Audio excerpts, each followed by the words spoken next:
साळवींच्या भाजप प्रवेशात कोणी खोडा घातला? भास्कर जाधवांचा सवाल। रत्नागिरी जिल्ह्यातील राजापूर विधानसभा मतदारसंघाचे माजी आमदार राजन साळवी यांनी उद्धव ठाकरेंना मोठा धक्का दिला आहे। त्यांनी पक्षाच्या उपनेतेपदाचा राजीनामा दिलाय। ते आज एकनाथ शिंदे यांच्या शिवसेनेमध्ये प्रवेश करणार असल्याचं समोर येतंय आणि त्यावर आता ठाकरे गटाचे आमदार भास्कर जाधव यांची प्रतिक्रिया समोर आली आहे। आमदार उद्धव ठाकरे राजन साळवींना उद्देशून म्हणाले की खंदकात पडून मरण्यापेक्षा इथेच थांबा। तसेच साळवींचा भाजप प्रवेश कोणी थांबवला, कोणी खोडा घातला याची मला कल्पना नसल्याचं देखील भास्कर जाधव यांनी स्पष्ट केले। ते म्हणाले की राजन साळवीने आहे तिथे थांबावं। राजन साळवींची नाराजी दूर करण्याचा प्रयत्न झालाय। साळवींचा भाजप प्रवेश कोणी थांबवला, कोणी खोडा घातला याची मला कल्पना नाही। इथे शिंदे सेनेसुद्धा त्यांच्या पक्षप्रवेशाला अडचण येईल असं मला वाटते।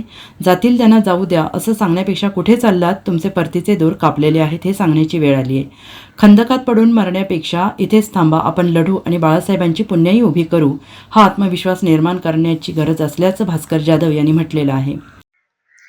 आज आमचे मित्र माजी आमदार राजन साळवी यांनी 2 दिवसापूर्वी शिवसेना उपनेतेपदाचा राजीनामा दिला आणि ते पत्र आज सोशल मीडियावर व्हायरल झालेलं आहे।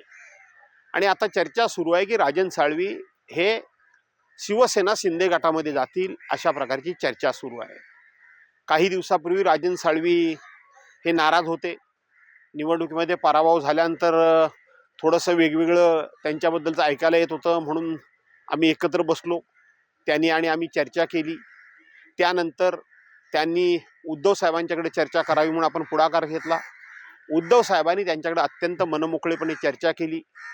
त्यांचं ज्या कोणा पक्षातल्या पदाधिकाऱ्यांच्यावर नाराजी होती त्याचं सुद्धा समाधान करण्याचा प्रयत्न उद्धव साहेबांनी केला।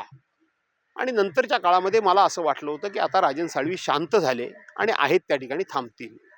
2च दिवसापूर्वी मी त्यांच्याकडे बोललो, त्याच्या अगोदर 4-6 दिवसापूर्वी पुन्हा ते मला भेटून गेले आणि त्या सगळ्या गाठीभेटीमध्ये आणि चर्चेमध्ये मला असं वाटत होतं की त्यांच्या मनातली निराशा, त्यांच्या मनातला राग आणि त्यांच्या मनामध्ये आता सर्व संपलं अशा प्रकारची जी भावना निर्माण झालेली आहे ती आता संपलेली आहे आणि ते पुन्हा आता उद्धव बाळासाहेब ठाकरे यांच्याबरोबर काम करतील असं मला वाटलं होतं। परंतु आता त्यांचा राजीनामा पत्र बाहेर आले। उद्या ते शिंदे सेनेत प्रवेश करणार आहेत असं ऐकायला मिळतंय। काही दिवसापूर्वी ते भाजपामध्ये प्रवेश करणार होते, पण भाजपाच्या प्रवेशामध्ये त्यांना कुणी खोडा घातला, त्यांचा प्रवेश कुणी थांबवला, का थांबवला, कशाकरता थांबवला याची काही मला कल्पना नाही। परंतु उद्याच ते पक्षप्रवेश करणार आहेत, अजून केला नाही। त्यामुळं इथं सुद्धा त्यांच्या पक्षप्रवेशाला अडचण येईल असं सुद्धा वाटतं आणि म्हणून राजन साळवींना मी तुमच्या माध्यमातून पुन्हा एकदा आव्हानवजा विनंती करतो, आहात तिथे थांबा। शेवटी तुम्ही आम्ही एक कुटुंबातले सदस्य म्हणून एकत्रितपणे हातात हात घालून आज लढायला उतरलो। पुन्हा एकदा बाळासाहेबांच्या शिवसेनेला हाक घातला तर बाळासाहेबांची पुण्याई आजही संपलेली नाही, आजही पुण्याई ती शाबूत आहे। परंतु ती पुण्याई बाळासाहेबांच्या शब्दामध्ये, ती पुण्याई बाळासाहेबांच्याच हिमतीमध्ये आणि तशी ईर्षेमध्ये नवतरुणांच्या समोर आपल्याला ठेवावी लागेल आणि तुम्ही आम्ही बाळासाहेबांच्या बरोबर काम केलेलं आहे। आपण ती पुण्याई, बाळासाहेबांचीच पुण्याई नव्या पिढीसमोर मांडू आणि पुन्हा पक्ष उभा करू असं मला वाटतं। Bureau report SBN Marathi, Ratnagiri.